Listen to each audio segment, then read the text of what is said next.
Saya setuju dengan apa yang dikatakan oleh Ketua PWN bahwa mudir itu tidak usah ada periodisasi. Karena pesannya itu identik dengan kiai. Ya. Kalau kiainya meninggal, biasa pesannya itu turun. Dan lagi kata Pak Menteri tadi, kalau dimulai baru, interaksi dengan masyarakat itu susah. Kita itu harus mencari lagi kepercayaan ya, yang baru. Itu sangat sulit. Tapi kalau mudir yang lama sudah berinteraksi, sudah berprestasi, kita akan tetapkan itu sebagai mudir yang selanjutnya. Adanya berbahagia, model pesantren Muhammadiyah Boarding School itu model pesantren yang ideal bagi Muhammad. Dan kita akan terus membuat beberapa MDS yang kira-kira nanti ke depan itu merupakan satu model pendidikan yang ideal. Kenapa saya sebut sebagai sebuah model pendidikan ideal? Karena di sini dikembangkan adalah hard skill maupun soft skill yang nanti ke depan itu dipergunakan oleh anak-anak kita, dipergunakan oleh alumni kita untuk bisa eksis di tengah masyarakat maupun di tengah persaingan global yang semikian rumit. Saya tadi baca 5 prinsip MBS ini sangat luar biasa. Pertama, tauhid murni. Saya kira yang merupakan satu prinsip Muhammadiyah. Banyak ideologi Muhammadiyah itu dari sejak mukadimah anggaran dasar sampai yang terakhir kemarin di Salih-Salih Kemajuan, tetap kita mengatakan bahwa tauhid murni, pure tauhid. Saya setuju. Anak-anak kita itu kita gembleng dengan tauhid yang murni, karena tauhid murni itu efektif dan efisien, Pak. Saya lihat memang kalau orang bertauhid bercabang itu mahal, menyediakan bunga-bunga, menyediakan tempat itu mahal sekali. Setiap hari harus mencari sesuatu untuk Tuhan. Wayut imu walayut am Tuhan itu. Dialah yang memberi makan kepada kita, bukan kita memberi makan kepada Tuhan. Nah itulah tauhid murni. Saya setuju. Pembinaan ini harus secara berat. Yang kedua saya lihat itu adalah yang dikatakan sebagai apa tadi? Ilmu yang komprehensif ya. Sekali ini penting ilmu komprehensif itu. Jadi ilmu-ilmu ke depan itu tidak lagi parsial, harus terintegrasi. Kedua itu beribadah yang benar ya, beribadah yang benar. Ya, kita didik anak kita ini bagaimana cara ibadah yang luar biasa. Yang ketiga, hard skill-nya, kecerdasan, itu dengan pembinaan ilmu yang komprehensif. Komprehensif itu terintegrasi dan menyeluruh, tidak parsial. Tetapi juga kita tidak mengabaikan spesialisasi nanti. Tapi ini kan tingkat SMP dan SMA. Tingkat SMA SMA itu kita masih membuat orang-orang yang generalis, orang-orang yang nanti berkemampuan multi talenta nanti. Dan yang keempat ya, moralitas yang unggul, moralitas mulia, akhlak mulia. Itu penting Bapak sekalian. Yang kelima adalah apa? Oh ya, yang kelima adalah akhlak yang bermanfaat. Akhlak yang bermanfaat. Jadi itu saya kira luar biasa. 5 prinsip dari bertauhid murni, beribadah yang benar, berakhlak mulia, berilmu pengetahuan yang komprehensif, dan akhlak yang bermanfaat. Yang perlu kita ujung, dan saya bisa bayangkan Bapak sekalian, kalau di sekolah-sekolah biasa kita hanya menggunakan skill, kemampuan kecerdasan. Padahal ke depan itu kita memerlukan orang-orang yang punya kemampuan terintegrasi dalam dunia. Di samping kecerdasan, dia juga harus punya kemampuan karakter yang luar biasa. Di sekolah-sekolah Muhammadiyah itu, Bapak sekalian, itu ada ismuba, ada juga AIK kalau untuk perguruan tinggi. Ismuba dan AIK itu kita inginkan sebagai bagian dari pendidikan terintegrasi di Muhammadiyah. Karena kayak zaman dalam dulu itu, Bapak Ibu sekalian, bercita-cita, dia sangat prihatin dulu kayak zaman dahulu. Kenapa umat Islam ini hanya masuk pondok pesantren, pondok pesantren tradisional,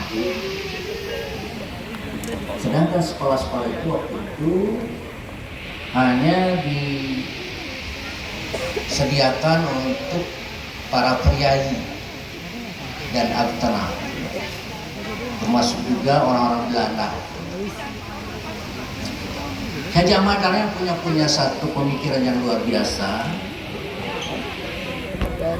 sehingga dia mengatakan Muhammadiyah hari ini berbeda dengan Muhammadiyah yang akan datang. Itu suatu, menurut saya itu pikiran yang proaktif sekali, futuristik. Rekan dia mencoba di rumahnya itu mengadakan pendidikan terintegrasi. Ya kalau sekarang mah Muhammadiyah boarding school, dia coba adukan antara pendidikan umum dan pendidikan agama. Dan itulah cita-cita Kiai Ahmad Dahlan yang sekarang menurut saya cita-cita itu dapat direalisasikan terutama di MBS, terutama di saya tadi kagum mendengar mudir tadi bahwa MBS ini tidak 6 tahun, ya, tapi 7 tahun. 6 tahun adalah untuk belajar formal sesuai dengan kurikulum.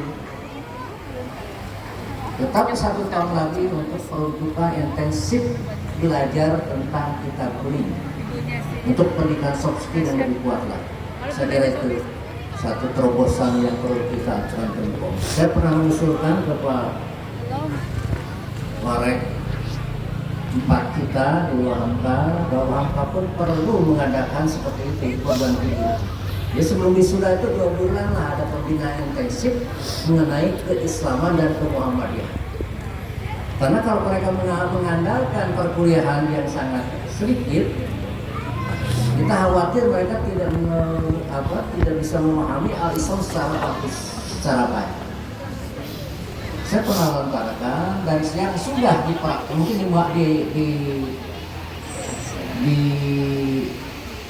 UHAMKA berapa hari? 3 hari. Oh, kita masih kurang 3 hari. Perlu 3 bulan Pak Warek ya. Saya ingin 3 bulan. Yang sudah mempraktikkan itu Unisba. Unisba itu ada pesantren sarjana. Jadi sebelum ini sudah mereka di pesantren itu 2 bulan. Saya kira itu bagus itu. Dan kita perlu seperti itu. Karena untuk membina mereka supaya kuat dalam beragama. Bapak Ibu sekalian, alam nanti itu alam yang berbeda dengan kita. Sebagaimana Kiai Ahmad Dahlan. Jangan kita berpikiran bahwa alam nanti sama dengan alam kita. Beda sekali. Di Revolusi Industri 4.0 itu sudah luar biasa kita perbedaan-perbedaan. Anak-anak muda sekarang itu Bapak Ibu sekalian, hasil penelitian saya di Bekasi, 72% belajar agamanya di media sosial. 72%. Kalau yang MBS ini tidak masuk kepada responden, ya? Tidak masuk pada responden. Jadi siswa-siswa yang sekolah di luar itu, mereka belajar agamanya dari media sosial. Yang masuk ke Majelis Taklim itu hanya 17%. Oleh karena itu betapa mentahnya keberagaman nanti ke depan. Maka saya menganjurkan sekolah-sekolah Muhammadiyah mengintensifkan al-Islam kemuhammadiyahan atau ismuba untuk sedemikian rupa yang menjadikan mereka anak kita ketika keluar itu mempunyai pengetahuan agama yang luar biasa, yang relatif tinggi dibandingkan dengan siswa-siswa lain, alumni lain dari perguruan tinggi atau sekolah-sekolah lain. Dan ini mungkin nanti akan menjadi kebijakan kuat ya, karena Majelis Dikdasmen itu juga memikirkan seperti itu. Karena itu saya sekali lagi menganggap bahwa MBS itu adalah satu institusi pendidikan yang sangat ideal untuk pengembangan manusia masa depan. Karena manusia masa depan itu ialah yang bastotan fil ilmi wal jismi. Bastotan fil ilmi wal jismi itu ialah yang kuat kemampuan intelektualitasnya dengan hard skill dan kepribadian. Walaupun dalam ayat itu ditafsirkan kekuatan fisik, bagi saya tidak kekuatan fisik, tapi kekuatan kepribadian orang. Sebab yang harus dimiliki oleh Ananda semua, walaupun setelah selesai, ada 4 keterampilan masa depan, dan itu semuanya ada di sana. Yang pertama, keterampilan yang harus dikuasai adalah kolaborasi, kemampuan kerjasama. Jadi nanti ke depan itu tidak bisa orang-orang yang individualis dan egois itu untuk bisa hidup bekerja atau diterima di perusahaan-perusahaan yang berlapis. Jadi kemampuan kolaborasi itu penting. Oleh karena itu mungkin di MBS ini harus dibiasakan kerja kelompok, dibiasakan diskusi, dibiasakan untuk mengadakan pengabdian bersama atau perancangan sebuah proyek yang dilakukan oleh berbagai anak, sehingga mereka bisa terjalin kerjasama di antara. Yang kedua, kemampuan komunikasi. Alhamdulillah kita sudah pernah masjid bagus. Ini tempat pelatihan kita untuk speaking, untuk berkomunikasi. Itu penting, Pak. Hubungan sosial itu penting. Dan saya lihat Islam itu